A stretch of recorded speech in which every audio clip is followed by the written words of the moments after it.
ನಾವು ಎಷ್ಟು ಸಕಾರಾತ್ಮಕವಾಗಿ ವಿಚಾರ ಮಾಡ್ತೀವಿ, ಎಷ್ಟು ನಕಾರಾತ್ಮಕವಾಗಿ ವಿಚಾರ ಮಾಡ್ತೀವಿ. ಒಂದು ಎಲ್ಲ ಕಡೆ ಸಕಾರಾತ್ಮಕ ವಿಚಾರ ಮಾಡ್ಕೊತ ಹೋಗಿದ್ದಾಗ ನಮ್ಮ ಜೀವನ ಬಂಗಾರ ಆಗ್ತದೆ.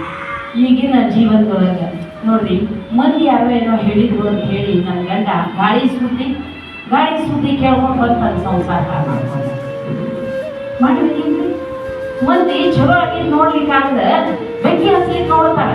ಮಂದಿ ಹೇಳಿದ ಕೇಳಿ ಬಂದು ಸಂಸಾರ ಹಾಳೆ ಮಾಡ್ಕೊಳ್ಳೋದ. ನಮ್ಮ ಮನ್ಯಾಗ ನನ್ನ ಹೆಂಡತಿ ಹಂಗ, ನನ್ನ ಗಂಡ ಹಂಗ, ನನ್ನ ತಾಯಿ ಯಾರು, ನನ್ನ ತಂದೆ ಯಾರು, ನಮಗೆ ವಿಶ್ವಾಸ ಬೇಕಬೇಡ.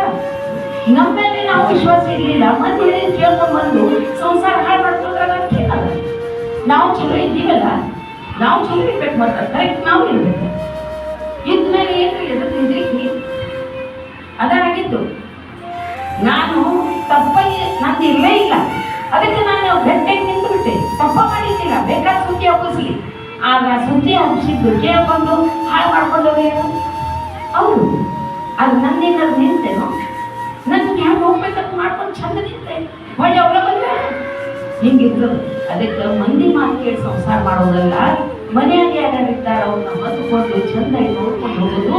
ಒಳ್ಳೆ ಪಾಸಿಟಿವ್ ಥಿಂಕ್ ಮಾಡಿ, ಚಂದ ಮಾಡಿ, ವಿಚಾರ ಚಲೋಗಳನ್ನು ಇಟ್ಕೊಂಡು ಎಲ್ಲಾನು ಹೊಂದ್ಕೊಂಡು ಚಂದ ಮಾಡ್ಕೊಂಡು ಹೋಗ್ಬೇಕು.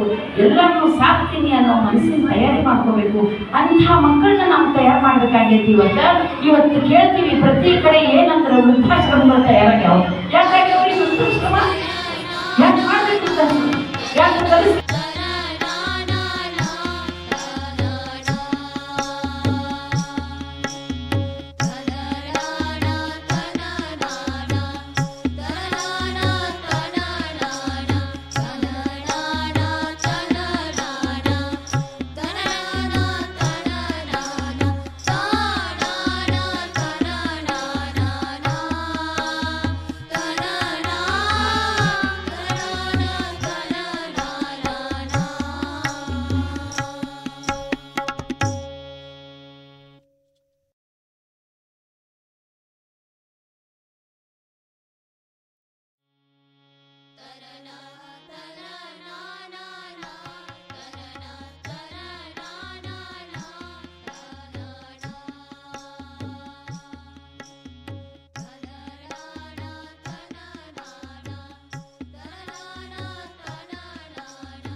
ಶ್ರೀಕೃಷ್ಣನ ಪ್ರೋಗ್ರಾಮ್ ಇದು ಮಾಡಿದ್ರು, ಜನ ಎಲ್ಲ ಆಕರ್ಷಣೆ